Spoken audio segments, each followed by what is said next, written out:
আমরা হচ্ছে গতদিন ভেক্টরের কিছু অঙ্ক দেখাচ্ছিলাম, তো ওখানে কিছু অঙ্ক বাকি ছিল। প্রায় 18টার মতো অঙ্ক বাকি ছিল, তো সেই অঙ্কগুলো আজকে দেখাই, তারপর আমরা ফাইনালি হচ্ছে নতুন চ্যাপ্টার শুরু করব। আর তোমাদের ভেক্টরের উপর একটা এক্সাম হবে নেক্সট ক্লাসে, সেটার ব্যাপারে আমি ডিটেলস জানাবো। সো আমি তাহলে আহ, এইখানে ইয়া করি, তোমার ওই দিন যেই কোশ্চেনটাতে আমরা শেষ করছিলাম, সেইখান থেকে আবার কন্টিনিউ করি, কোশ্চেনটা এখানে নিয়ে আসি, তারপর আমরা সলভ করা শুরু করি। কারো কোনো কোশ্চেন থাকলে মাইক অন করে বলাটা বেটার হবে, ঠিক আছে? আচ্ছা, সো আমরা হচ্ছে আহ, গতদিন এই কোশ্চেনটা দেখাচ্ছিলাম লাস্টে, এটা কমপ্লিট করতে পারিনি, সো এইটা আমরা এখন দেখব। আচ্ছা, এই কোশ্চেনটা ছিল যে একটা ভেক্টর, সেটা এক্স ওয়াই জেড অক্ষের সাথে সমান কোণ উৎপন্ন করে, তাহলে এই ভেক্টরটার যে প্রত্যেকটা অক্ষ বরাবর উপাংশের মান কত। তো আমরা এটা জানি যে কোন একটা ভেক্টর যদি এক্স অক্ষের সাথে থিটা এক্স কোণ উৎপন্ন করে, তাহলে কস থিটা এক্স এর মান হচ্ছে ওই ভেক্টরের এক্স উপাংশ ডিভাইডেড বাই ওই ভেক্টরের মান। আমরা এই জিনিসটা কিন্তু আগে প্রমাণ করে আসছি। কোন একটা ভেক্টর অক্ষের সাথে কত কোণ উৎপন্ন করে সেই থিওরিটা পড়ার সময় আমরা এই ফর্মুলাটা ডিরাইভ করছি যে cos থিটা এক্স সমান ax বাই a। সিমিলার ভাবে যদি ওয়াই অক্ষের সাথে কোণ বের করতে চাই, তখন সেই কোণের cos সমান হচ্ছে এ ওয়াই ডিভাইডেড বাই এ। আর যদি জেড অক্ষের সাথে কোণ বের করতে চাই, সেই cos থিটা জেড সমান হচ্ছে এ জেড ডিভাইডেড বাই এ। এখন এইগুলা কেন দেখাচ্ছি? কারণ এখানে আমাদের এই যে অক্ষের সাথে বলছে যে এই ভেক্টরটা তিনটা অক্ষের সাথে সমান কোণ উৎপন্ন করে, মানে theta X theta Y theta Z, ওরা হচ্ছে সমান। এখন এই অ্যাঙ্গেল গুলো আমার লাগবে, কারণ এই অ্যাঙ্গেলটা জানলে আমি তাহলে প্রত্যেকটা অক্ষে ওর উপাংশ কত সেটা আমি বের করতে পারবো। তো এখন দেখো, আমরা এখান থেকে একটা জিনিস ট্রাই করি, যে এখান থেকে লেখা যায় যে এ কস থিটা এক্স, এ কস থিটা এক্স, এই যে কোনাকুনি গুণ করে এ কস থিটা এক্স সমান হচ্ছে এক্স, রাইট? যে এই ভেক্টরটা এ, আর সে এক্স অক্ষের সাথে থিটা এক্স কোণ উৎপন্ন করে, তাহলে এ কস থিটা এক্স সমান হচ্ছে এক্স।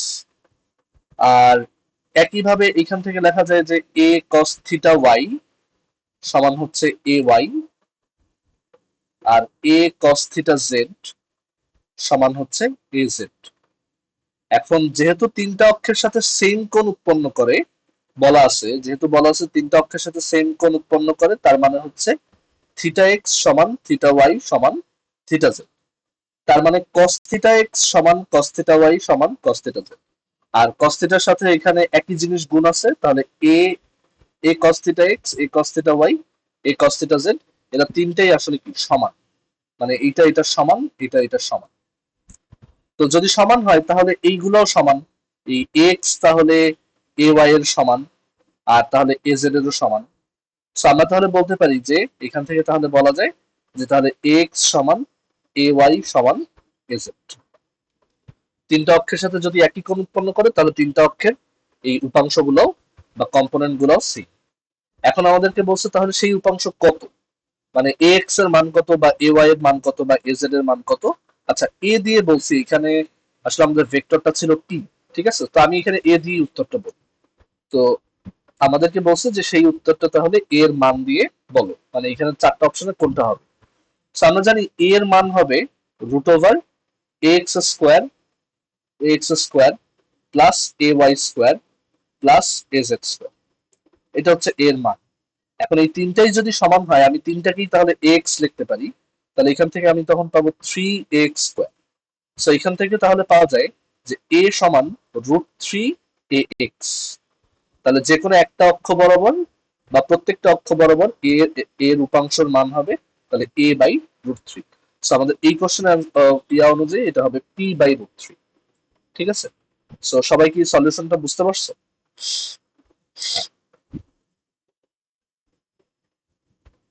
আচ্ছা, ঠিক আছে। সো আমরা তাহলে দেখলাম যে কিভাবে আমরা এখানে এই তিনটা উপাংশ বের করতে পারি। কারো কোনো কোশ্চেন থাকলে আমাকে বলতে পারো। আমরা এর পরের কোশ্চেনে চলে আসি। সো এখানে আসি।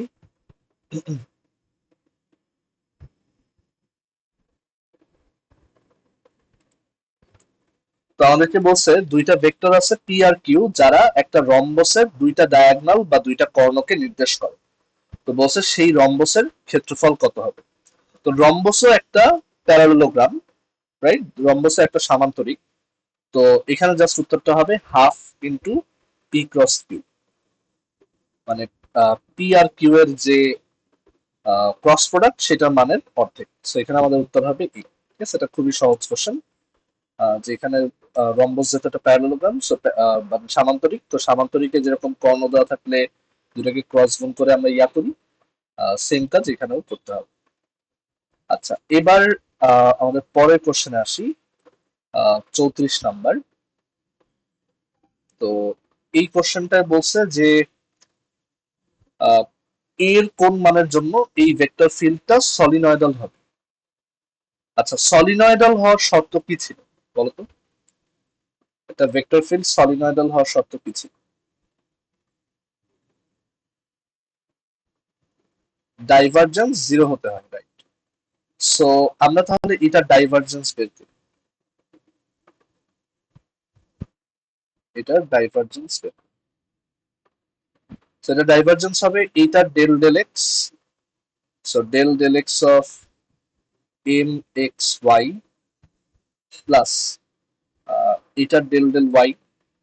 So del del Y of minus Y square আর ডেল ডেল জেড অফ এটা। তো ডাইভারজেন্সটা কত আসে? Del del X of M X Y কত হবে? এম ওয়াই, তাই না? কারণ এক্স, এম আর ওয়াই কনস্ট্যান্ট বাইরে গেল, আর del del X of X হচ্ছে one. Del del Y of minus Y square কত হবে? সেটা হবে মাইনাস টু ওয়াই। আর del del Z of X কত হবে? যেহেতু এক্স আর এটা জেড, এটা পুরোটাই কনস্ট্যান্ট, সো এটা হবে জিরো। সো এখান থেকে আমরা তাহলে পাই ডাইভারজেন্স হচ্ছে M Y minus two Y, মানে M minus two into Y. এখন বলছে যে কোন মানের জন্য সলিনয়েডাল হবে। আহ আচ্ছা, এখানে তো এ নাই, এখানে আসলে এই for what value of M হবে, সরি এখানে একটু টাইপিং মিস্টেক হয়েছে। তো এম এর কোন মানের জন্য এটা সলিনয়েডাল হবে? তো প্রশ্ন মতে এই ডাইভারজেন্সটা হতে হবে জিরো।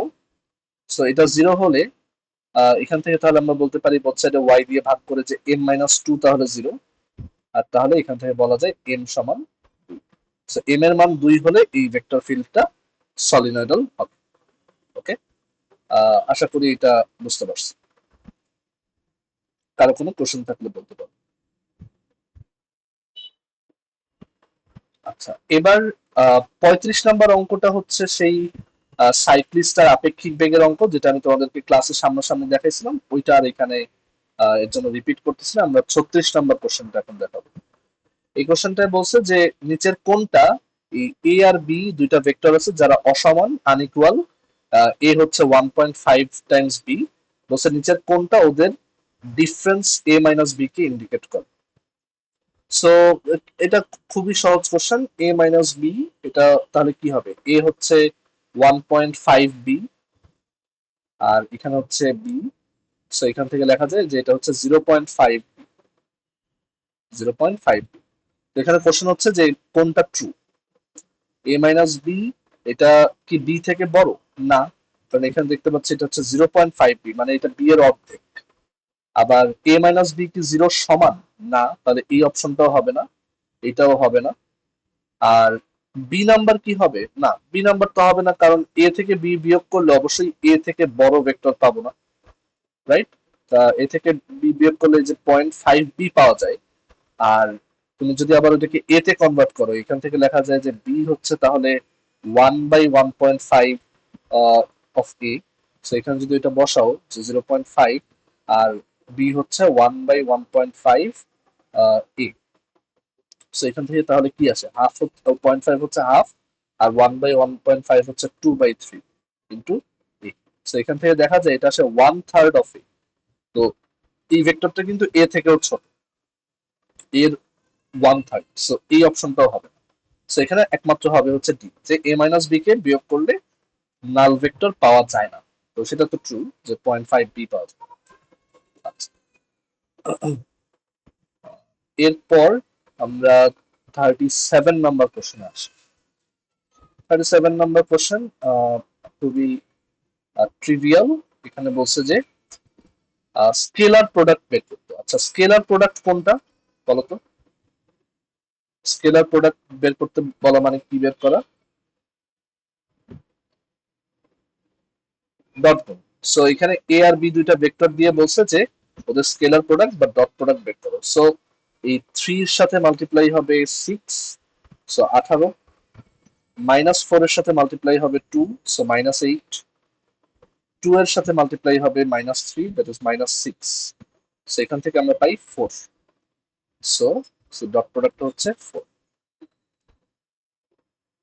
আচ্ছা, এরপর আমরা একটা নদী নৌকার অঙ্ক দেখি। সিম্পল। এখানে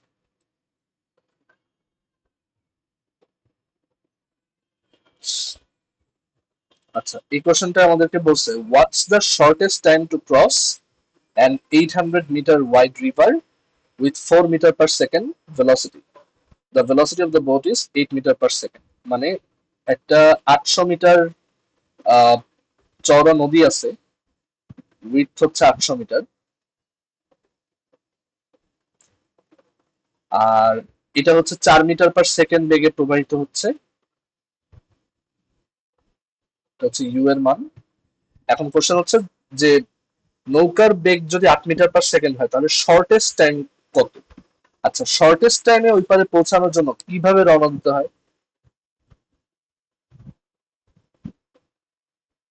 90 ডিগ্রি অ্যাঙ্গেলে। সো এইভাবে রওনা দিতে হবে। এইভাবে রওনা দিবে শুরুতে, মানে আলফার মান 90 ডিগ্রি করে রওনা দিবে, এবং ভি হচ্ছে 8 মিটার পার সেকেন্ড। সেই অবস্থায় সময় লাগবে কত? তো আমরা জানি নদী পার হইতে সময় লাগে ডি ডিভাইডেড বাই উলম্ব দিকে বা ওই নদীর প্রস্থ বরাবর যে উপাংশ আছে ভি এর, সেটা। So D divided by V. বা তুমি ওই যে সূত্র আকারে যদি মনে রাখো যে টি সমান হচ্ছে D divided by V sine alpha, but এখানে আলফা হচ্ছে 90 ডিগ্রি, তাহলে ডি বাই ভি। সো এখানে আমাদের উত্তর হবে 800 ডিভাইডেড বাই 8। সো এখান থেকে আমরা পাবো 100 সেকেন্ড। সো অ্যান্সার হচ্ছে 100 সেকেন্ড। আচ্ছা, এবার আমরা পরের কোশ্চেনে আসি।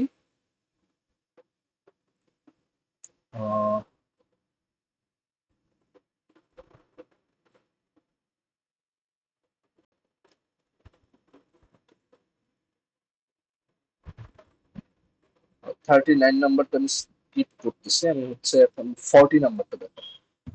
39টা আমরা ক্লাস দেখাইছিলাম। আহ, আচ্ছা, এই কোশ্চেনটা তো 40।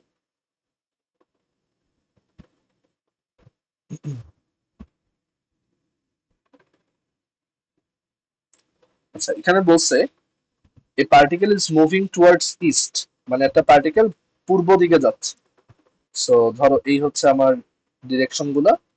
এটা হচ্ছে নর্থ, এটা হচ্ছে ওয়েস্ট, এটা হচ্ছে ইস্ট, এটা হচ্ছে সাউথ। বলছে একটা particle is moving towards the east, এই দিকে যাচ্ছে, with the velocity 5 metre per second, 5 metre per বেগে, 5 মিটার পার সেকেন্ড বেগে সে পূর্ব দিকে যাচ্ছে। And in 10 seconds, the velocity changes to 5 meter per second towards the north. So শুরুতে তার বেগ ছিল 5 মিটার পার সেকেন্ড পূর্ব দিকে, এটা হচ্ছে তার আদি বেগ। আর বলছে 10 সেকেন্ড পর তার বেগ হয়ে গেছে, 10 সেকেন্ড পর তার বেগ হয়ে গেছে উত্তর দিকে, খাড়া উত্তর দিকে। আফটার 10 সেকেন্ডস, 10 সেকেন্ড পর তার বেগ হয়ে গেছে খাড়া উত্তর দিকে, সেটা হচ্ছে 5 মিটার পার সেকেন্ড। তো প্রশ্ন হচ্ছে এখানে তাহলে তার গড় ত্বরণ কত, এভারেজ অ্যাক্সেলারেশন কত? সো তোমরা এটা বলার চেষ্টা করো তো যে গড় ত্বরণটা কিভাবে বের করব। উত্তরটা বলতে হবে না, আমাকে মেথডটা বলো। হ্যাঁ, না, উত্তরটা জানতে চাচ্ছি না, আমি জানতে চাচ্ছি অ্যাপ্রোচটা।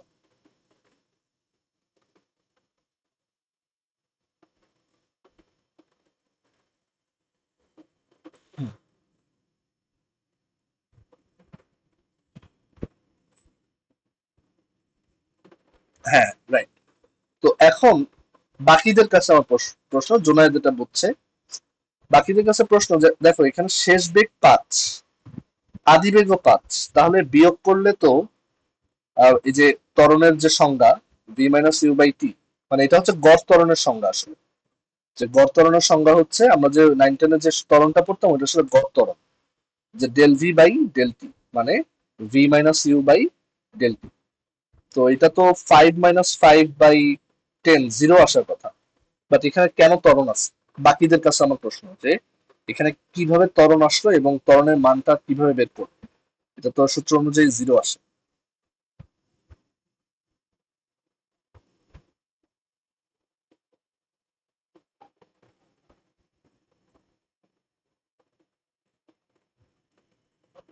কেউ বলতে পারবে না?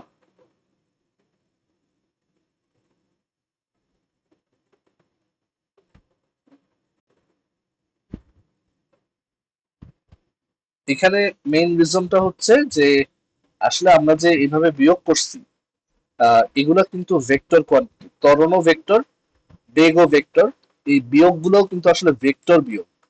তো এখানে কিন্তু দেখো ডিরেকশন আলাদা, সো এখানে যে মান বিয়োগ করে ত্বরণ বের করছে এটা আসলে হয় না। তো আমরা এই যে পরের চ্যাপ্টার যে শুরু করবো সেখানে আমরা দেখবো যে ত্বরণের অ্যাকচুয়াল ফর্মুলাটা কি। তো এইভাবে আসলে এই বিয়োগটা আসলে ভুল, মানে এখানে আমরা যে গড় ত্বরণ বের করতে চাচ্ছি সেটা আসলে বেগের পরিবর্তন, মানে ভেক্টর বিয়োগ ডিভাইডেড বাই টাইম। সো দেখো এই যে ইউ ভেক্টরটা সেটা কিন্তু 5i ক্যাপ এইভাবে লেখা যায়, যে এটা হচ্ছে ডান দিকে 5 মানের একটা ভেক্টর। আর ভি যে ভেক্টরটা সেটাকে কিন্তু লেখা যায় 5j ক্যাপ, যেটা হচ্ছে উপরের দিকে ওয়াই অক্ষের দিকে একটা ভেক্টর, মান হচ্ছে 5।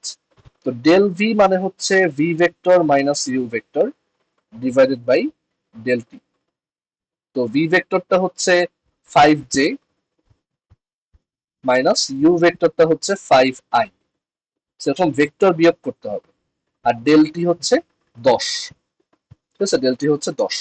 সো এখন এইটা হচ্ছে আমার ত্বরণ ভেক্টর, এটা হচ্ছে আমার এভারেজ, মানে এভারেজ অ্যাক্সেলারেশন ভেক্টর বা গড় ত্বরণ ভেক্টর। বাট এটা কিন্তু তাৎক্ষণিক ত্বরণ না, এটা হচ্ছে গড় ত্বরণ ভেক্টর। তো আমাদের বের করতে বলছে মান, তো মানটা কত হবে এখান থেকে? তাহলে দেখো লেখা যায় যে 5 দিয়ে কাটাকাটি করলে J minus I divided by 2। তো এই ভেক্টরটার মান কত, এই এভারেজ ত্বরণের তাহলে মান কত? আমাদের কাছে কিন্তু মান চাইছে। সো মানটা হবে এই আই ক্যাপের সাথে আছে -1/2 তার হোল স্কোয়ার, প্লাস জে ক্যাপের সাথে আছে 1/2 তার হোল স্কোয়ার, এটার রুট। ঠিক আছে, সো এইখান থেকে আমাদের উত্তর আসে 1/2 √2, দ্যাট ইজ এখান থেকে আমাদের উত্তর আসে হচ্ছে 1/4 দ্যাট ইজ 1/2 তার রুট। সো 1/√2, সো এখান থেকে আসে 1/√2। ওকে, 1/√2। সো এইখান থেকে আমাদের উত্তর কিন্তু তাহলে এ হবে, বুঝতে পারছি? সো উত্তর হবে এ। আর এটার ডিরেকশন কোন দিকে হবে, মানে ত্বরণটা তাহলে কোন দিকে ঘটছে? সো সেই ডিরেকশনটা হচ্ছে এই যে এখান থেকে পাই, যেটা হচ্ছে জে ক্যাপ মাইনাস আই ক্যাপের দিকে। তো J cap minus I cap হচ্ছে, জে ক্যাপ হচ্ছে এই দিকে, যে জে ক্যাপ হচ্ছে এদিকে, আর মাইনাস আই ক্যাপ হচ্ছে এই দিকে। সো এই ত্বরণটা ঘটছে এই জে ক্যাপ মাইনাস আই ক্যাপের দিকে, দ্যাট ইজ এই দিকে, মানে আমাদের ত্বরণের ডিরেকশনটা হচ্ছে তাহলে এই দিকে। এইটা হচ্ছে আমার ত্বরণের ডিরেকশন। সো ত্বরণের ডিরেকশনটা দেখো কোন দিকে, ঠিক নর্থ ওয়েস্টের দিকে। ঠিক আছে, সো আচ্ছা দাও, J cap minus I cap, ঠিক আছে, so J cap minus I cap. আচ্ছা এখানে অপশন গুলা কি একটু ভুল আছে? ইস্টে যাচ্ছিল, তারপর উত্তর দিকে গেল, এভারেজ অ্যাক্সেলারেশন বের করছি, মান ঠিক আছে। আর ডিরেকশনটা জে মাইনাস আই, এটা ডিরেকশনটা আসলে নর্থ ওয়েস্ট হওয়ার কথা, ঠিক আছে, এখানে অপশনে ভুল আছে। এটা ডিরেকশন হবে নর্থ ওয়েস্ট, এই দিকে ত্বরণটা হচ্ছে। বুঝতে পারছি, এটা নর্থ ওয়েস্ট হবে। সবার ক্লিয়ার এই ত্বরণ বের করাটা? যেখানে ত্বরণ কেন জিরো না, কারণ ওই যে ডিরেকশন চেঞ্জ হচ্ছে, তোমরা 9-10-এও পড়ছো যে বেগের মান পরিবর্তন না হয়ে যদি ডিরেকশন চেঞ্জ হয় তখনও কিন্তু ত্বরণ থাকে। ওকে, ক্লিয়ার সবাই?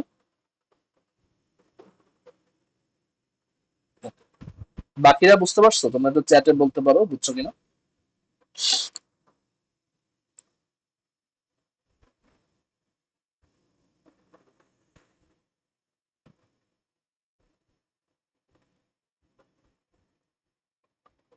আচ্ছা, পরের কোশ্চেনটা দেখে 41 স্কিপ করতেছে, এটা আমি ক্লাসে দেখাইছিলাম। এখন হচ্ছে 42 দেখে।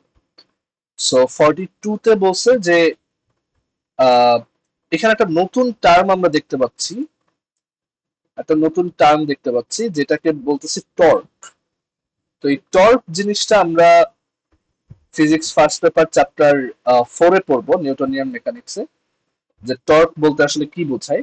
আপাতত আমরা এটা বুঝি যে টর্ক ভেক্টরটা বের করার জন্য আহ, এই দুইটা ভেক্টরকে ক্রস গুণ করতে হয়। একটা হচ্ছে একটা পার্টিকেলের position vector, sorry, torque vector বের করার জন্য দুইটা ভেক্টরকে ক্রস করতে হয়, একটা হচ্ছে পজিশন ভেক্টর আর আরেকটা হচ্ছে ফোর্স। মানে কোনো একটা পয়েন্টে যদি ফোর্স অ্যাপ্লাই হয়, আর আমাদের যদি কোনো একটা পয়েন্ট থাকে যেই পয়েন্টে আমি টর্ক বের করতে চাই, তাহলে যেইখানে ফোর্সটা অ্যাপ্লাই হয়েছে, যেই পয়েন্টে ফোর্সটা অ্যাপ্লাই হয়েছে, মানে ফোর্সের পয়েন্ট অফ অ্যাপ্লিকেশন যেটা বা প্রয়োগ বিন্দু যেটা, আমি যেই পয়েন্টের রেসপেক্টে টর্ক বের করতে চাই, সেই পয়েন্ট থেকে যেই পয়েন্টে ফোর্সটা অ্যাপ্লাই হয়েছে সেই পর্যন্ত যে ভেক্টরটা আঁকা যায়, এটাকে বলা হয় position vector of the force, মানে আর।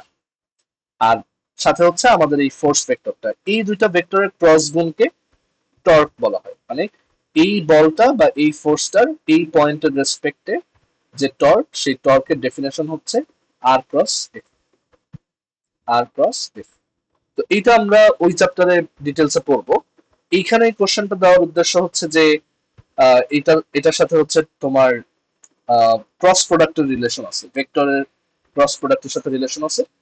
তো আমাদেরকে জিজ্ঞেস করছে যে টর্ক ভেক্টরটা পজিটিভ জেড অক্ষ বরাবর, মানে এই যে এই ভেক্টরটা পজিটিভ জেড অ্যাক্সিস বরাবর আছে, আর এফ ভেক্টরটা এরকম। বলছে নিচের কোনটা তাহলে আর ভেক্টর হতে পারে, নিচের কোনটা আর ভেক্টর হতে পারে। দেখো, খুব সহজ। প্রথমত এ হবে না, কারণ আর ভেক্টর যদি আই প্লাস জে হয় প্রথম অপশন অনুযায়ী, আর এফ ভেক্টরও হচ্ছে দেখো আই প্লাস জে, তাহলে এই দুটার ক্রস প্রোডাক্ট কি আসবে বলতো? এই দুটার ক্রস প্রোডাক্টটা কি আসবে? জিরো, নাল ভেক্টর আসবে না? যে এখানে তো এই দুইটা ভেক্টর সেম, রাইট? তাহলে ওদের ইয়া হবে নাল ভেক্টর, তাহলে টর্কটাও তাহলে নাল ভেক্টর আসলো, তো সেটা তো পজিটিভ জেড অক্ষ বরাবর আসলো না। তাহলে আমরা এখানে এইটাকে বাদ দিয়ে দিতে পারি। আচ্ছা, মাইনাস আই প্লাস জেও হবে না, কারণ ওইটার সাথেও, মানে এটা যদি মাইনাস অফ আই প্লাস জেও হয় তখন এটা কি আসবে? নাল ভেক্টর, রাইট? সো এটাও হবে না। আচ্ছা, সি কি হতে পারে? সি কি হতে পারে চিন্তা করে দেখি। যে আর যদি 5k হয়, আর এফ যদি আই প্লাস জে হয়, এফ যদি আই প্লাস জে হয়, তাহলে আর ক্রস এফ কত আসে? তাহলে আর ক্রস এফ আসবে 5k cross I, that is -5j, আর 5k cross J, that is sorry, 5k cross I হচ্ছে +5j, আর 5k cross J that is -5i। So এটা কিন্তু পজিটিভ, মানে টর্কটা কিন্তু তাহলে পজিটিভ জেড অক্ষ বরাবর আসলো না। সো এই অপশনটাও হবে। সো অবশ্যই একমাত্র অপশন হচ্ছে ডি। আমরা চেক করে দেখতে পারি যে আর হচ্ছে 2i প্লাস জে, আর এফ হচ্ছে আই প্লাস জে। সো এই দুইটার ক্রস প্রোডাক্ট কত হয়, মানে টর্কটা কত আসে।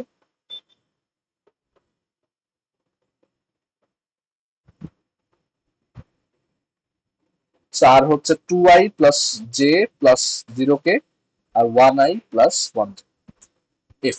সো এখান থেকে আমরা তাহলে পাই যে 2 মাইনাস 1, দ্যাট ইজ 1। সেখান থেকে জাস্ট কে আসে, যেটা আসলে পজিটিভ জেড অক্ষ বরাবর। সো আমাদের অ্যান্সার এর জন্য হচ্ছে বি। সবাই কি সলিউশনটা বুঝতে পারছো? দেখো তো। আচ্ছা, এরপর আরেকটা কোশ্চেন সলভ করা যাক। আমি এখানে কোশ্চেনটা নিয়ে আসি।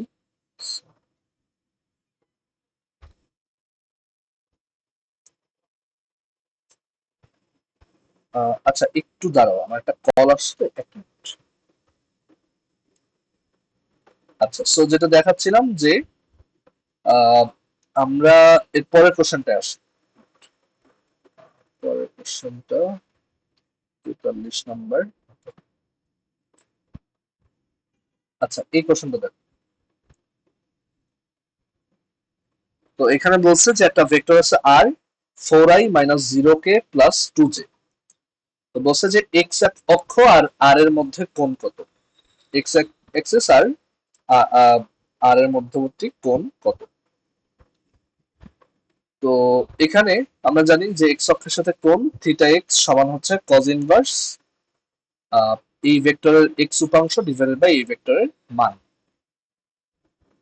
তো এখানে আমাদের তাহলে এখানে আসলে এই কোশ্চেনটায় এই যে জিরো কে, এটা আসলে জিরো হওয়ার কথা না, এখানে অন্য কিছু হবে। দাঁড়াও, এটা হবে হচ্ছে, আচ্ছা আমরা এইভাবে করি, এটা প্রশ্নে একটু ঝামেলা আছে হয়তো। তো cos inverse R X by R, so cos inverse R X এর মান হচ্ছে 4, আর আর এর মান হচ্ছে, এটার মান যদি বের করি √4² প্লাস 0² প্লাস 2²। ঠিক আছে, সো কজ ইনভার্স 4/√20, 4/√20 বা কজ ইনভার্স 4/√20 মানে হচ্ছে 2√5। সো 2 আর 4 কাটা, এখান থেকে আসলে উত্তরটা হবে কজ ইনভার্স 2/√5। ঠিক আছে, কজ ইনভার্স 2/√5। আচ্ছা, সো এইভাবে আমরা অ্যাক্সিস এর সাথে কোণ বের করতে পারবো। ঠিক আছে, এগুলো খুব কমন টাইপের কোশ্চেন। আমরা এবার কো প্ল্যানারের একটা অঙ্ক দেখি। আমরা বের করবো যে তিনটা ভেক্টর যদি কো প্ল্যানার হয় তখন মানে সেটা রিলেটেড একটা ভ্যালু বের করতে হবে। সো যেমন এই কোশ্চেনটাই বলছে যে for what value of M, M এর কোন মানের জন্য এই তিনটা ভেক্টর কো প্ল্যানার বা সমতলীয় হবে।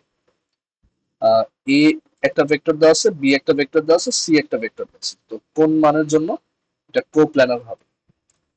তো কো প্ল্যানার বের করার জন্য আমরা জানি যে A dot B cross C এর মান 0 হয়। A dot B cross C এর মান 0 হয়।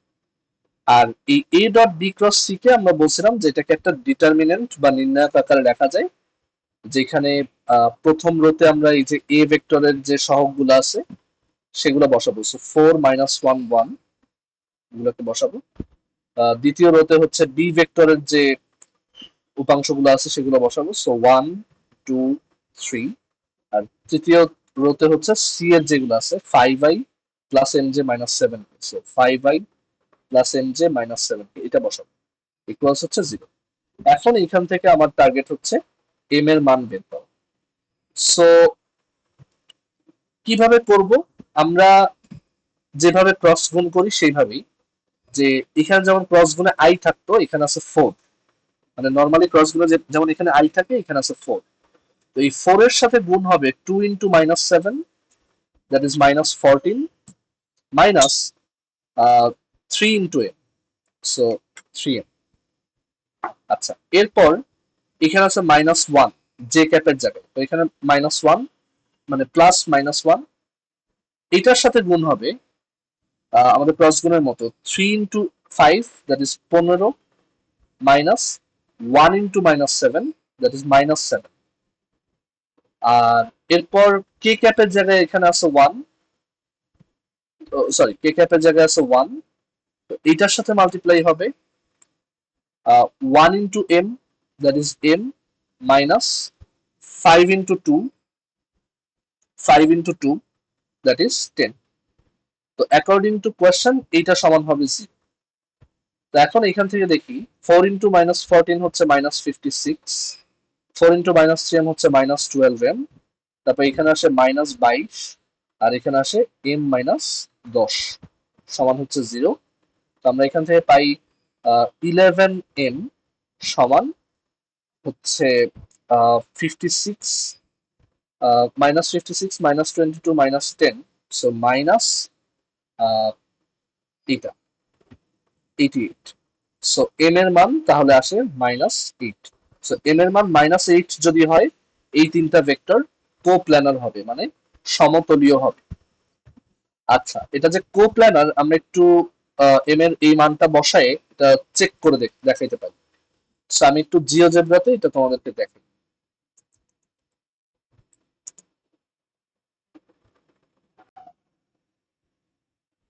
একটু ওয়েট।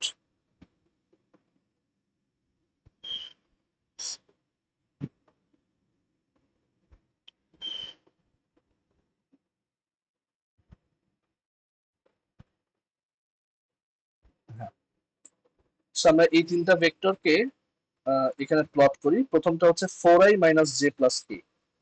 সো প্রথম ভেক্টরটা হচ্ছে 4i - j + k, এই হচ্ছে আমার ফার্স্ট ভেক্টর, এই যে এটা। তারপর সেকেন্ড ভেক্টরটা ছিল i + 2j + 3k। So i + 2j + 3k, তো এই ভেক্টরটা বসাইলাম। তো ওরা কিন্তু একটা প্লেন ফর্ম করছে। তো এখন থার্ড ভেক্টরটা ছিল 5i + mj - 7k। সো আমি এমটা এখানে একটা ভ্যারিয়েবল আকারে নিলাম, আর থার্ড ভেক্টরটা হচ্ছে 5i - mj + 7k। 5i - mj + 7k, sorry 5i + mj - 7k, mj - 7k। আচ্ছা, সো ভেক্টরটা এরকম খুব নিচের দিকে আসছে। তো এখন সেম প্লেনে আসে কিনা সেটা কিভাবে করব? আমরা দেখছি যে কোপ্ল্যানার হতে হলে m এর মান -8 হতে হবে। সো আমি এই m এর মানটা এই 1 থেকে চেঞ্জ করে আমি হচ্ছে m এর মানটা -8 সেট করব, ঠিক আছে? m এর মানটা হচ্ছে এখন বর্তমানে আছে 1, তো আমি এটাকে -10 সেট করব, -8 সেট করে দেখব যে এই ভেক্টরটা কোপ্ল্যানার হয় কিনা এই বাকি দুইটার সাথে। সো আমি এখান থেকে যে ভেক্টরটার মান আস্তে আস্তে চেঞ্জ করতেছি। দেখো চেঞ্জ করতে করতে -7 হয়েছে, এইখানে এসে হয়েছে -8। এখন দেখো এই তিনটা ভেক্টর কিন্তু একটা তলে আছে, মানে এই তিনটা ভেক্টর আসলে একটা সমতলে অবস্থিত। এটা বোঝা যাবে যদি আমি আসলেই সেই তলটা ড্র করি, ঠিক আছে? আমি সেই তলটা এখানে ড্র করি। সো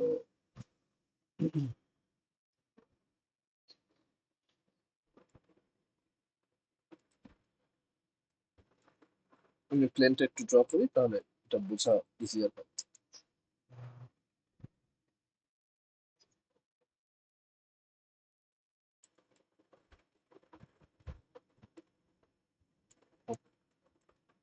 এই হচ্ছে সেই প্লেনটা, যেই প্লেনের উপর এখন দেখো ক্লিয়ারলি বোঝা যাচ্ছে যে এই তিনটা ভেক্টর একই সমতলে অবস্থিত। সবাই কি বুঝতে পারছি? আমি যদি m এর মান চেঞ্জ করি তখন কিন্তু প্লেনটা আর থাকবে না, মানে ওই তিনটা ভেক্টর তখন এক তলে থাকবে না। m এর মান যদি আমি ধরো 1 দিই, বা ধরো এদিকে 8 দিই, +8 দিই, দেখা যাচ্ছে এই তিনটা ভেক্টর এখন মোটেও এক সমতলে নেই, রাইট? কিন্তু আমি এখন যদি m এর মানটা -8 সেট করি, তাহলে আবার দেখবো যে তিনটা ভেক্টর সেম সমতলে চলে আসছে। ক্লিয়ার সবার এটা? ওকে, ঠিক আছে। সো আমরা তাহলে এখন 44 নাম্বার অঙ্কটা দেখলাম। এবার হচ্ছে পরের এক্সাম্পলটায় আসি, 48 নাম্বার।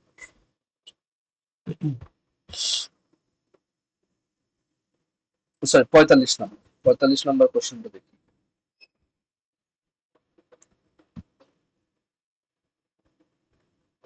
তো এখানে বলছে উইন্ড বা বাতাস is flowing at 80 kilometre per hour from 30 degree east of south. আচ্ছা, কোশ্চেনটা খুবই কনসেপচুয়াল, এখানে বেশ কিছু জিনিস বোঝার আছে। বলছে the ratio of the north component and the west component of the wind's velocity is কোনটা? আচ্ছা, তো ফার্স্টে ডিরেকশন গুলা কি? এই হচ্ছে নর্থ সাউথ, আর এই হচ্ছে ইস্ট ওয়েস্ট, ইস্ট ওয়েস্ট। আচ্ছা, বলছে বাতাস 80 কিলোমিটার/আওয়ার বেগে 30 ডিগ্রি ইস্ট অফ সাউথ থেকে প্রবাহিত হচ্ছে, মানে ওই দিক থেকে বাতাস আসতেছে। তার মানে কোন ডিরেকশনটা? দেখো 30 ডিগ্রি ইস্ট অফ সাউথ, এটা বলতে কি বুঝায় বাংলায় বলো তো? 30 ডিগ্রি ইস্ট অফ সাউথ মানে কি?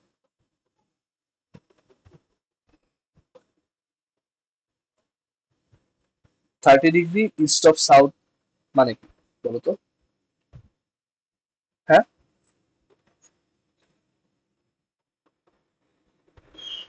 হ্যাঁ, 30 ডিগ্রি ইস্ট অফ সাউথ মানে এই যে সাউথ যেটা আছে তার সাথে 30 ডিগ্রি কোণে পূর্ব দিকে, মানে এরকম, এরকম।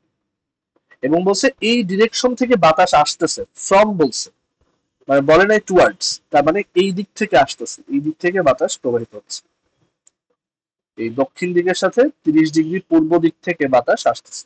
Wind is flowing at 80 kilometre per hour velocity from 30 degree east of south, এই দিক দিয়ে বাতাস আসতেছে। এটা হচ্ছে বাতাসের বেগ। আচ্ছা, এখন বলছে যে এই বাতাসের বেগের তাহলে নর্থ কম্পোনেন্ট আর ওয়েস্ট কম্পোনেন্টের রেশিও কত। দেখো আমি এই ভেক্টরটাকে অবশ্যই এইখানে ড্র করতে পারি টেনে, রাইট? ওকে সামনে নিয়ে আসলাম। সো মানে বাতাস তো এই লাইন বরাবর যাচ্ছে, সো আমি ধরলাম ভেক্টরটা এইখানে আছে, মান হচ্ছে 80। তো বলছে যে ওর নর্থ কম্পোনেন্ট মানে উত্তর দিকের উপাংশ আর পশ্চিম দিকের উপাংশের রেশিও কত।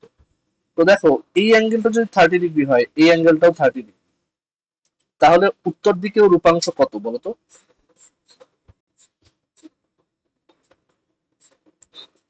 উত্তর দিকে উপাংশ কত?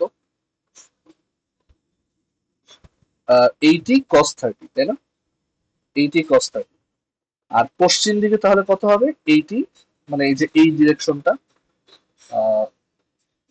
এইদিকে,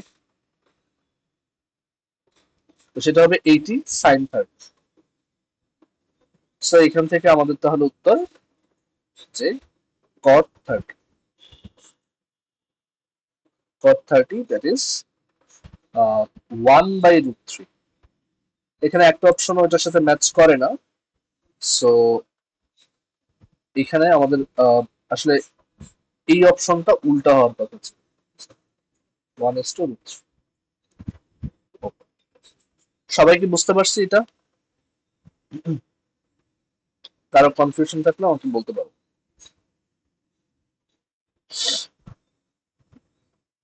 আচ্ছা, এবার আরেকটা কোশ্চেন দেখা যাক, 46 নাম্বার। এখানে আসি। তো বলছে velocities of different boats and currents of a same river are given, মানে আলাদা আলাদা নদী, সরি আলাদা আলাদা নৌকার বেগ দেওয়া আছে এবং একই নদীর বেগ দেওয়া আছে। বলছে find the possible option for the minimum time to cross the river when boat is rowed along the width of the river। মানে আমাদেরকে বের করতে বলছে যে একটা নদী আছে, সেই নদীটার বেগ প্রথম কেজে 6, এবং তখন এরকম একটা নৌকাকে 6 বেগে চালানো হয়েছে। বলছে find the possible option for the minimum time, মানে কোন ভাবে চালাইলে ওই পারে সবচেয়ে দ্রুত যাওয়া যাবে, মানে কম টাইমে যাওয়া যাবে। এই কোন পসিবল কনফিগারেশন গুলাই, মানে কোন পসিবল কনফিগারেশনটায় সবচেয়ে তাড়াতাড়ি যাওয়া যাবে। আমি এখানে এক কাজ করি, আমি প্রত্যেকটা সিনারিওকে এখানে খুব শর্টলি ছবি আঁকি। তোমরা এটার উত্তর দিবা যে কোনটার জন্য ওই পারে যাইতে সবচেয়ে কম সময় লাগে। বলছে যে বোটটাকে চালানো হয়েছে নদীর প্রস্থ বরাবর, মানে প্রত্যেক ক্ষেত্রেই নৌকাটাকে এইভাবে চালানো হয়েছে, প্রত্যেক ক্ষেত্রেই নৌকাটা এরকম উলম্ব ভাবে চালানো হয়েছে, আর আমাদের নদী প্রত্যেক ক্ষেত্রেই ডান দিকে প্রবাহিত হচ্ছে। এখন প্রথম ক্ষেত্রে নৌকা চালানো হয়েছে 6 এবং নদীর বেগ ছিল 6 মিটার/সেকেন্ড। পরের ক্ষেত্রে নৌকা চালানো হয়েছে 7 আর এটা এদিকে বেগ হচ্ছে 2। পরের ক্ষেত্রে এদিকে 4, এদিকে 5, পরের ক্ষেত্রে এদিকে 2 আর এদিকে 7। এখন তোমরা আমাকে বলো কোন কনফিগারেশনটায় সবচেয়ে দ্রুত ওই পারে পৌঁছানো যায়। হ্যাঁ, কেন বি?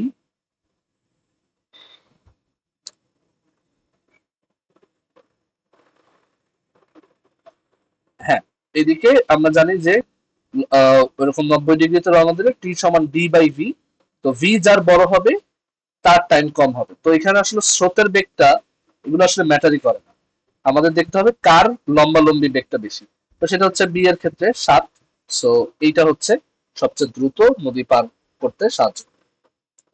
ঠিক আছে, আশা করি সবাই এটা বুঝছে। হ্যাঁ, বলো।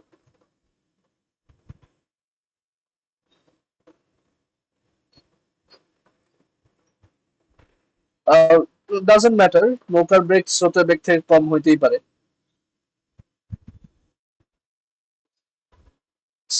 সেম, টি সমান ডি বাই ভি। যেমন এইখানে এইদিকে যেতে সময় লাগবে কত, টি সমান ডি বাই টু। বুঝছি। আচ্ছা, মানে স্রোতের বেগের উপর ডিপেন্ডই করে। মিনিমাম টাইম কত সেটা জাস্ট ডি বাই ভি, যদি তুমি সোজাসুজি রওনা করো।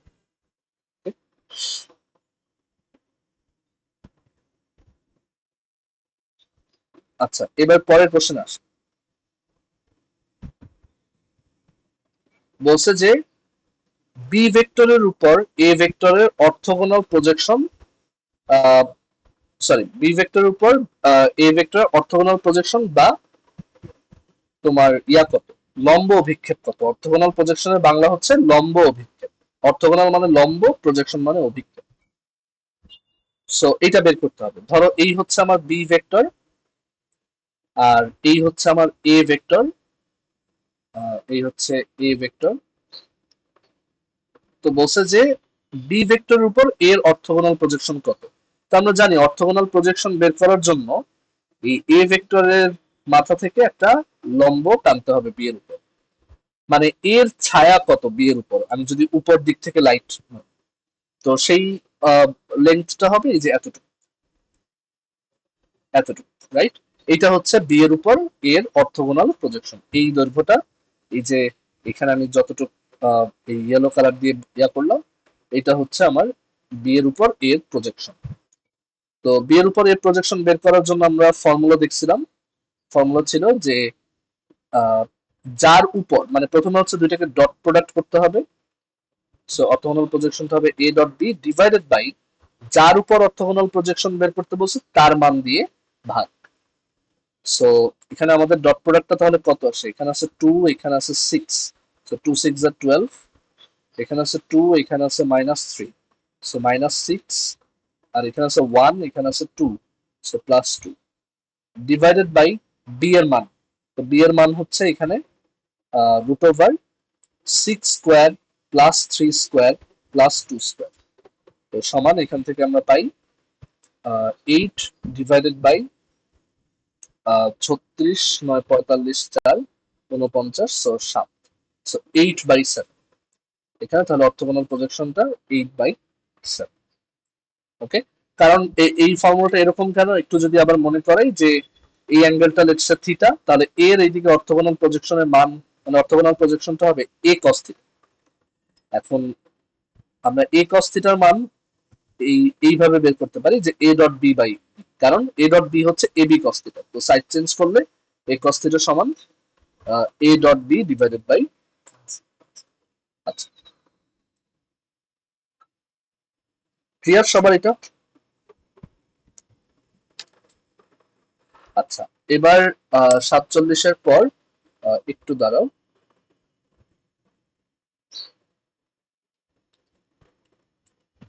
আমরা এবার হচ্ছে 48 নম্বর কোশ্চেনটা আসি। কোশ্চেনটা এখানে নিয়ে আসি,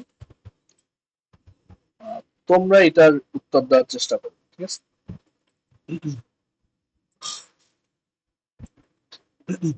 তোমরা সবাই এটা একটু চ্যাটে উত্তর দাও।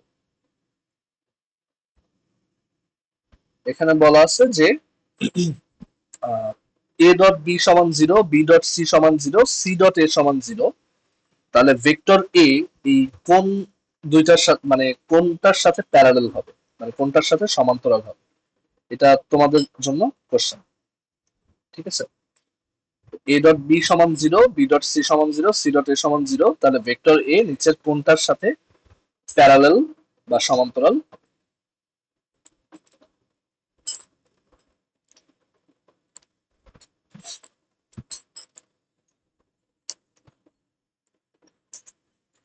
এই কোশ্চেনটা আসলে কিছু চিন্তা না করে উত্তর দেওয়া যায়, মানে অপশন দেখে।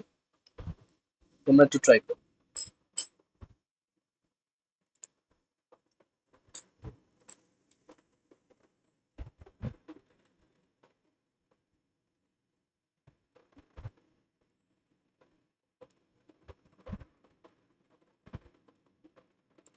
কেউ পারতেছো না এটা?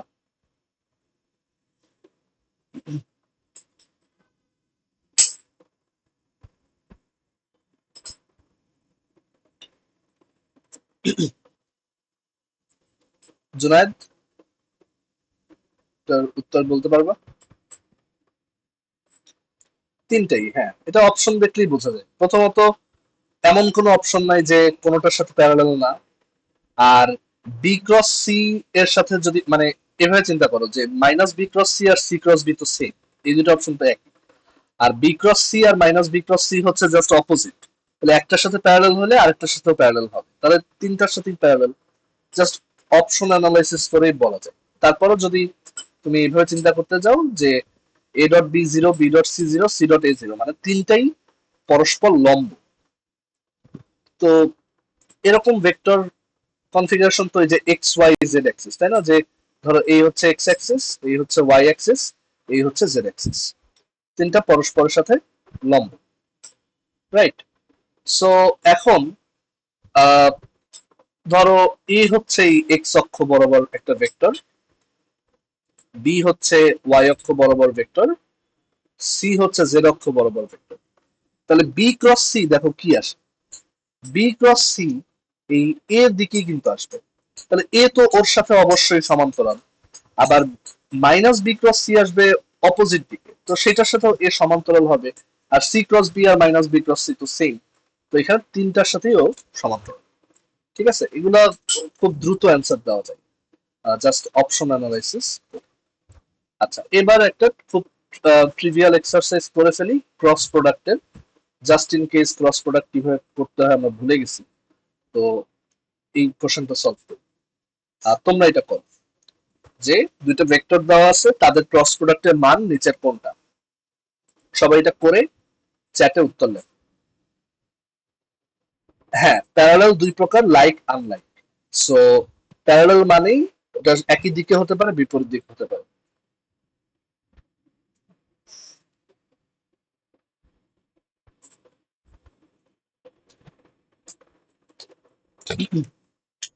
এই কোশ্চেনটার অ্যান্সার সবাই আমাকে প্রাইভেটলি সেন্ড করবা, আর প্রত্যেকেই অ্যান্সার দিবা। ঠিক আছে, যে দিবা না তাকে আমি কেমিস্ট্রি ক্লাসে বের করে দিব।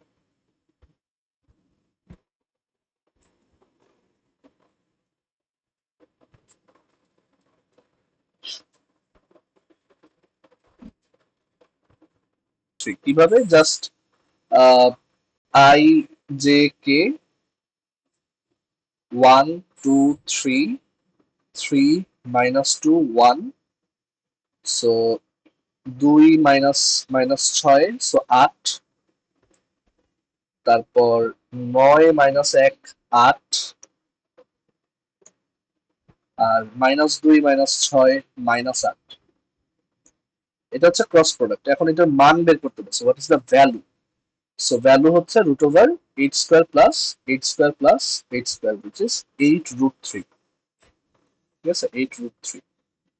আচ্ছা, এবার আমাদের লাস্ট কোশ্চেন এই প্র্যাকটিস শিটের, তারপর আরেকটা কোশ্চেন দেখে আমরা ভেক্টর শেষ করব। লাস্ট কোশ্চেন যেটা, সেটা হচ্ছে দেখাই,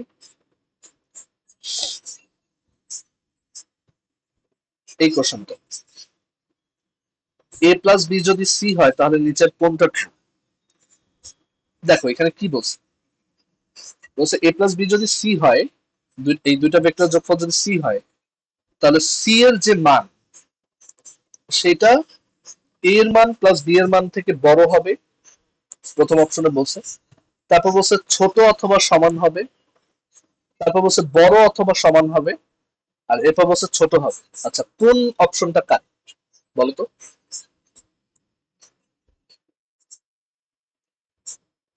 না, সমানও তো হতে পারে, তাই না? যদি একই দিকে হয়, এ আর বি যদি একই দিকে হয়, তো এখানে অপশন এটা হবে কি বি, তাই না? যে আমাদের লব্ধির মান, আমরা কিন্তু বলছিলাম লব্ধির মান দুইটা ভেক্টরের ডিফারেন্স থেকে বড় বা সমান হবে, এবং দুইটা ভেক্টরের মানের যোগফল থেকে ছোট বা সমান হবে। এইটাকে কিন্তু মানে এই জিনিসটাকে বলা হয় ট্রায়াঙ্গেল ইনইকুয়ালিটি। ঠিক আছে, ট্রায়াঙ্গেল ইনইকুয়ালিটি, যে ত্রিভুজের দুই বাহুর যোগফল অবশ্যই তৃতীয় বাহু থেকে বড়, রাইট? ত্রিভুজের দুই বাহুর যোগফল অবশ্যই তৃতীয় বাহু থেকে, মানে দুইটা ছোট বাহুর যোগফল সবচেয়ে বড় সাইডটা থেকেও বড় হয়। আর যদি আমরা এখানে এইভাবে চিন্তা করি যে আহ, যেহেতু এগুলো ভেক্টর, এগুলো তো আসলে একটা সরল রেখাও হইতে পারে। সো আমরা এখানে বলতে পারি যে এ প্লাস বি এর মান সি এর থেকে বড় হবে অথবা সমানও হইতে পারে যদি সরল রেখায় থাকে। সো এই জিনিসটা আমরা মাথায় রাখবো, এটাকে বলে ট্রায়াঙ্গেল ইনইকুয়ালিটি। এখানে আমাদের অ্যান্সার হবে যে সি ভেক্টরের মান হচ্ছে less than or equal to A ভেক্টরের মান প্লাস বি ভেক্টরের মান। এবং এটার আরেকটা অংশ আছে যে এই মানটা অবশ্যই greater than or equal two হবে ওদের মানের যে ডিফারেন্স সেটা থেকে। তো ওদের মানের ডিফারেন্সটা হচ্ছে আমরা এইভাবে বের করতে পারি, তাই না? যে এর মান মাইনাস বি এর মান তারপর পুরাটার মডুলাস ভ্যালু, কারণ এ বি এর থেকে ছোট হতে পারে। তো এই পুরা জিনিসটাকেই বলা হয় ট্রায়াঙ্গেল ইনইকুয়ালিটি বা ত্রিভুজ অসমতা। ওকে, এটা শুধু ভেক্টরেই না, বিভিন্ন জায়গায় এই প্রপার্টিটা কাজে লাগে। বুঝতে পারছি? এটা কমপ্লেক্স নাম্বারেও কাজে লাগবে, যখন তোমরা কমপ্লেক্স নাম্বার পড়বা তখন। বুঝছি সবাই এটা?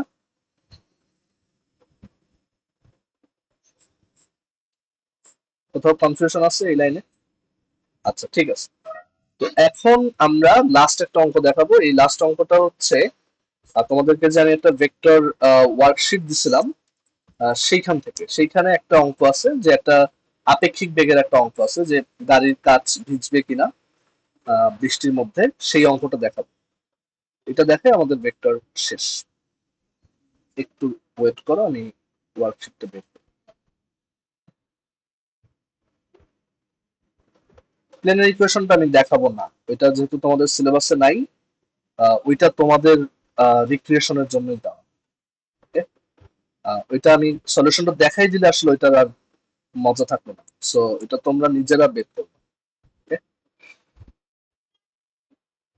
এটা বের করতে পারলে তখন হচ্ছে টাই স্পিরিট হবে। আচ্ছা, আহ, আমি হচ্ছে এখন দেখাবো রিলেটিভ ভেলোসিটি সেই অঙ্কটা।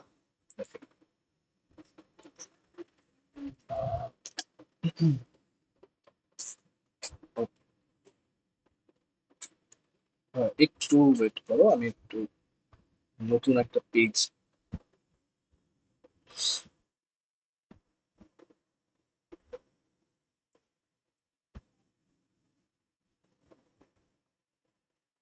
এই কোশ্চেনটা দেখলে এরপর আপেক্ষিক বেগের আর কোনো কোশ্চেনের সমস্যা থাকবে না। প্রবলেম বুকের বাকি অঙ্কগুলো তোমাদের নিজেদের করার জন্য দেওয়া, তোমাদের জন্য এক্সারসাইজ। যেগুলা পারবা না আমাকে একটু আহ, দেখায় নিতে হবে, ঠিক আছে? বাট নিজে জেনুইনলি ট্রাই করতে হবে। আচ্ছা, মুনতাসির যেটা বলছো ঠিক আছে, বাট এই কোশ্চেনটা দেখো তাহলেই বুঝতে পারবে। এটা দেখতে থাকো তাহলে বুঝতে পারবে। এই কোশ্চেনটা বলছে বৃষ্টি 10 কিলোমিটার/আওয়ার বেগে লম্বালম্বি নিচে পড়ছে। ঠিক আছে, বৃষ্টি হচ্ছে 10 কিলোমিটার/আওয়ার বেগে লম্বালম্বি নিচে পড়ছে। আর বাতাস 60 কিলোমিটার/আওয়ার বেগে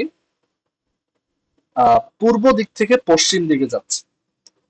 মানে ধরো এই দিকটা হচ্ছে পূর্ব দিক, এই দিকটা হচ্ছে পশ্চিম দিক, এইদিকে বাতাস যাচ্ছে, এইদিকে হচ্ছে বাতাসের বেগ, ভেলোসিটি অফ উইন্ড। তো সেটা হচ্ছে বাতাস পূর্ব থেকে পশ্চিম দিকে যাচ্ছে, মানে 60 কিলোমিটার পার আওয়ার বেগে যাচ্ছে, বাম থেকে ডান বললাম।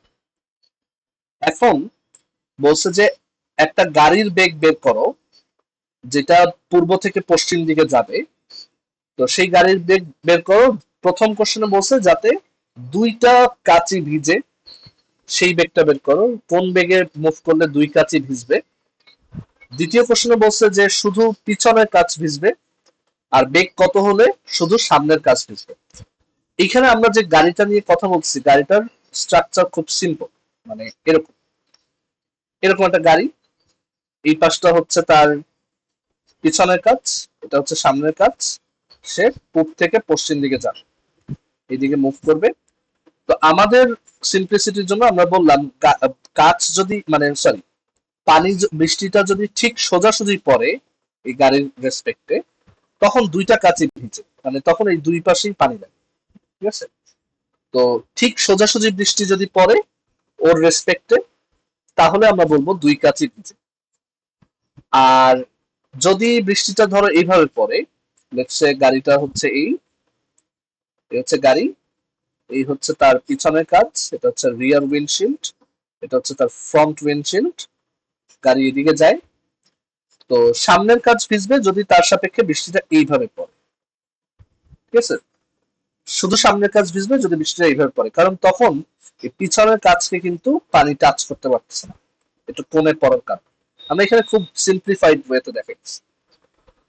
আর যদি এরকম হয় যে গাড়িটা মুভ করতেছে কিন্তু তার সাপেক্ষে, মানে তার রেসপেক্টে, তার সাপেক্ষে আপেক্ষিক বেগ, বৃষ্টির যে আপেক্ষিক বেগ সেটা হয়তো এইভাবে আসতেছে কোনো কারণ, তখন কিন্তু শুধু পিছনের এই রিয়ার উইন্ডশিল্ডটা ভিজবে, তখন কিন্তু ফ্রন্ট উইন্ডশিল্ডটা ভিজবে না, ঠিক আছে। বাস্তবে কিন্তু ফ্রন্ট উইন্ডশিল্ডটা একটু ভিজবে, পানি গড়ায় গড়ায় আসতে পারে। তো আমাদের এই অঙ্কে আমরা বলবো যদি গাড়ির সাপেক্ষে বৃষ্টি ঠিক সোজাসুজি নিচে পড়ে তখন দুই কাঁচ ভিজবে, যদি গাড়ির সাপেক্ষে বৃষ্টি সামনের দিক থেকে আসে তাহলে সামনের কাঁচ ভিজবে, যদি গাড়ির সাপেক্ষে বৃষ্টি পিছন দিক থেকে আসে তাহলে শুধু পিছনের কাঁচ ভিজবে। সবাই কি বুঝতে পারছো? এইটুক ক্লিয়ার এটা? দেখো তো। আচ্ছা, এখন কিভাবে এই অঙ্কটা করবো? আমরা ধরলাম আমাদের গাড়ির বেগ হচ্ছে পূর্ব থেকে পশ্চিম দিকে ভিসি ভেক্টর, মানে ভেলোসিটি অফ কার। এই অঙ্কটা অনেকে অনেক ভাবে করে, অনেক কঠিন করে করে, বাট এর জন্য দেখা যায় স্টুডেন্টরা এই অঙ্কটা দেখলে আতঙ্কিত হয়ে যায়, কারণ কঠিন সলিউশন দেখছে। বাট আসলে খুবই সহজে অঙ্কটা করা যায়, মানে খুব বেসিক অঙ্ক। তো ভিসি ভেক্টর আমরা ধরলাম গাড়ির বেগ হচ্ছে ভিসি, এবং যেহেতু সে বাম দিক থেকে ডান দিকে যায়, আমরা বলতে পারি যে তার ভেক্টরটা হচ্ছে I cap, VC I cap. আমরা এখানে আই ক্যাপ জে ক্যাপ দিয়ে করলে এই অঙ্কটা একদম পানি ভাত হয়ে যাবে, একদম সহজ হবে। আচ্ছা, তো ভিসি ভেক্টর হচ্ছে এটা। আর বৃষ্টির যে বেগ সেটা কিন্তু ওয়াই অক্ষ বরাবর নিচের দিকে পড়তেছে, তাহলে বৃষ্টির বেগকে বলতে পারি -10 জে ক্যাপ। আর বাতাসের যে বেগ, ভেলোসিটি অফ উইন্ড, সেটা হচ্ছে বাম থেকে ডানে 60 আই ক্যাপ। আর গাড়ির যে বেগ সেটা হচ্ছে ভিসি আই ক্যাপ। আমরা সব আই ক্যাপ জে ক্যাপ দিয়ে লিখে নিলাম, এইভাবে করলে অঙ্ক একদম সহজ। আচ্ছা, তাহলে আমরা আসলে যেটা দেখতে চাই, মানে দুই কাজ ভিজবে কিনা, নাকি সামনের কাজ ভিজবে, নাকি শুধু পিছনের কাজ ভিজবে, এটা বোঝার ওয়ে হচ্ছে দেখতে হবে গাড়ির রেসপেক্টে বৃষ্টির আপেক্ষিক বেগ কত। এখন এইখানে দেখো, বৃষ্টির বেগকে আবার প্রভাবিত করতেছে কি বলতো? মানে বৃষ্টিটা কি ঠিক সোজাসুজি নিচে পড়তে পারতেছে? না, বাতাস। তো বৃষ্টির সাথে কিন্তু বাতাসের ইফেক্টটাও আমরা দেখবো। তো বৃষ্টির সাথে বাতাসের বেগ যোগ হবে, যোগ হয়ে ওইটা হবে বৃষ্টির ফাইনাল বেগ। এরপর গাড়ি থেকে আমরা বৃষ্টিটাকে যে দেখবো, সেই আপেক্ষিক বেগটা হবে, এই বেগ থেকে কি করতে হবে বলতো? গাড়ির বেগকে ভেক্টর বিয়োগ করতে হবে। এইটা হচ্ছে velocity of the final rain with respect to car. ঠিক আছে, যারা বুঝি নেই আবার বুঝে, যে বৃষ্টির বেগ তো আর এখন আর অরিজিনালি নিচের দিকে নাই, সে তো বাতাসের ঠেলায় চেঞ্জ হয়ে গেছে। সো বৃষ্টির এই বাতাসের কারণে পরিবর্তিত যে বেগ, সেইটা গাড়ির সাপেক্ষে কত কিরকম দেখতে, তো সেটাকে স্মল আর দিয়ে লিখলাম, যে স্মল আর মানে হচ্ছে বৃষ্টির পরিবর্তিত বেগ বাতাসের কারণে উইথ রেসপেক্ট টু কার, মানে গাড়ির সাপেক্ষে। এটা সমান হবে বৃষ্টির সেই পরিবর্তিত বেগ মাইনাস গাড়ির বেগ। এখন বৃষ্টির পরিবর্তিত বেগ মানে হচ্ছে বৃষ্টির অরিজিনাল বেগ প্লাস বাতাসের বেগ মাইনাস ভিসি, এটা থেকে মাইনাস ভিসি। সবাই কি এইটুক বুঝছো? এই পর্যন্ত বুঝছো কিনা আমাকে একটু কনফার্ম করো।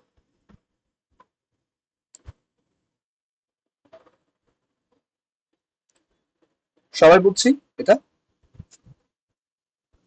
আচ্ছা, এবার দেখো ভিআর, ভিআর ভেক্টরটা, এই যে এই ভিআর ভেক্টরটা হচ্ছে মাইনাস 10 জে প্লাস ভিডাব্লিউ হচ্ছে 60 আই ক্যাপ, আর ভিসি ভেক্টর হচ্ছে ভিসি আই ক্যাপ, রাইট?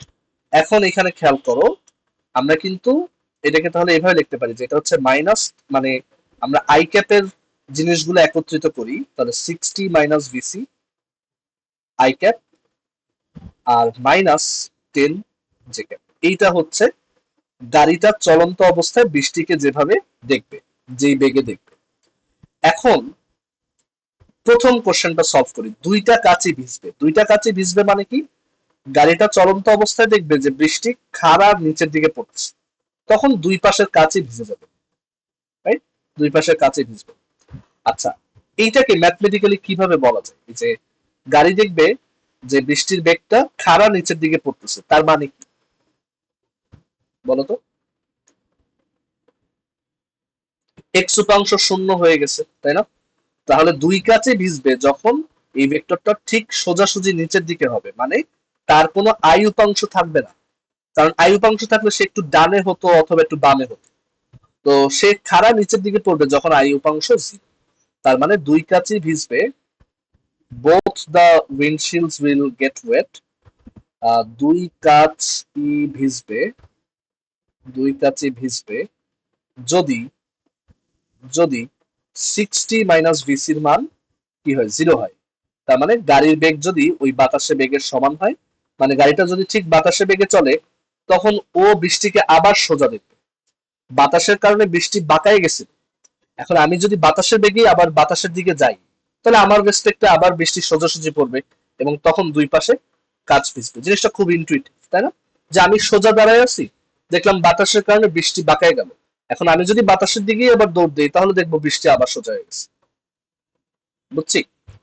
আচ্ছা, এবার সামনের কাজ ভিজবে, সেইটার শর্ত কি হবে? ধরো আমরা বের করতে চাই শুধু সামনের কাজ ভিজবে, গাড়ি এদিকে যাচ্ছে, শুধু সামনের কাজ ভিজবে। এইটাকে ম্যাথমেটিক্যালি কিভাবে বলা যায় বলতো?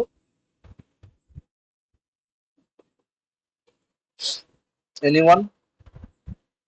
শুধু সামনের কাজ ভিজবে, only the front windshield will get wet. শুধু সামনের কাজ ভিজবে, এটাকে ম্যাথমেটিক্যালি, হ্যাঁ বলো। এক্স উপাংশ ঋণাত্মক, হ্যাঁ। এই যে ছবিটা যে আঁকছি, এখানে বোঝা যাচ্ছে যে এই ভিআরসির এক্স উপাংশ বাম দিকে মানে নেগেটিভ, আর ওয়াই উপাংশ নেগেটিভ নিচের দিকে। তো আমরা দেখতে পাচ্ছি ওয়াই উপাংশ তো নেগেটিভই, -10। তাহলে এক্স উপাংশ কি? এক্স উপাংশ হচ্ছে এইটা। এইটা যদি নেগেটিভ হয় তাহলেই ভেক্টরটা দেখতে এরকম হবে, তখন যদি শুধু এই আমার ফ্রন্ট উইন্ডশিল্ড ভিজবে। তো শুধু সামনের কাজ ভিজবে যদি ওর এক্স উপাংশ নেগেটিভ হয়, মানে ভিসির মান যদি গ্রেটার দেন 60 হয়, মানে আমি যদি বাতাসের থেকেও এখন জোরে যাই, আমি যদি বাতাসের সাথে সমান বেগে যাই, তাহলে দুই কাজ ভিজবে। আমি যদি বাতাসের দিকে বাতাসের থেকেও জোরে যাই, তাহলে দেখবো সামনের কাজ আবার ভিজা শুরু করছে। মানে জিনিসটা এরকম যে ধরো গাড়িটা স্থির, তখন বাতাস মানে বৃষ্টি পড়তেছে এইভাবে বাঁকা ভাবে, বাতাসের কারণে মানে বাঁকায় গেছে। গাড়িটা এখন বাতাসের বেগে মুভ করতেছে, বৃষ্টি আবার সোজা পড়া শুরু করছে। গাড়িটা এখন আরো জোরে যাওয়া শুরু করছে, বৃষ্টি এবার এদিকে বাঁকানো শুরু করছে। খুবই ইন্টুইটিভ। আর 3 নম্বরটা, যে শুধু পিছনের কাজ ভিজবে, তখন কি হবে?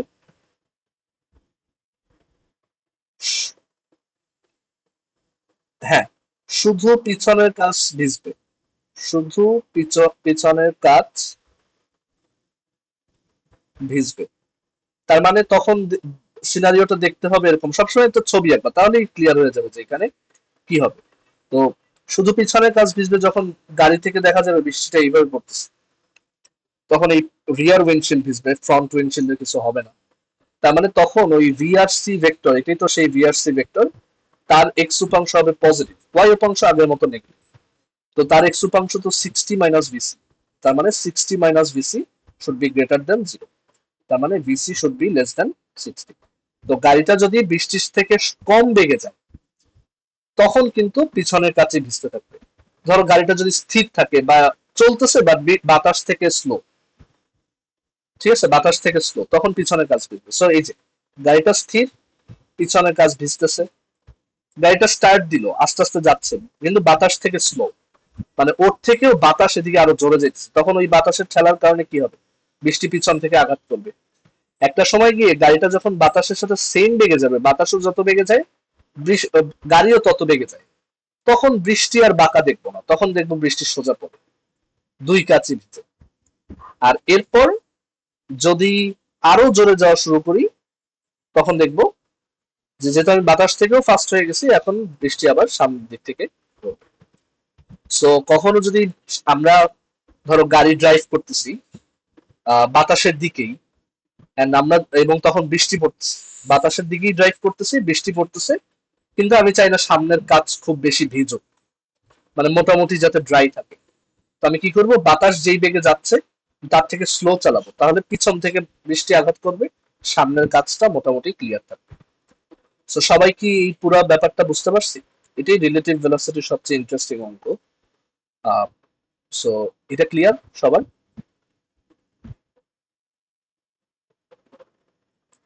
গাড়ি যদি অসীম বেগে যায় তাহলে একদম সমান্তরাল, মানে গাড়ির সমান্তরালের সোজা বেগে, মানে সামনের দিক থেকে আসবে। ঠিক আছে, মুমতাসির কোশ্চেন করছিলাম। আর কারো কোনো কনফিউশন থাকলে বলো। আমরা এখন যেটা করব, 5টা মিনিট রেস্ট নিব, দেন আমরা কেমিস্ট্রি শুরু করবো। ঠিক আছে, আমি ফিজিক্সের রেকর্ডিংটা স্টপ করব।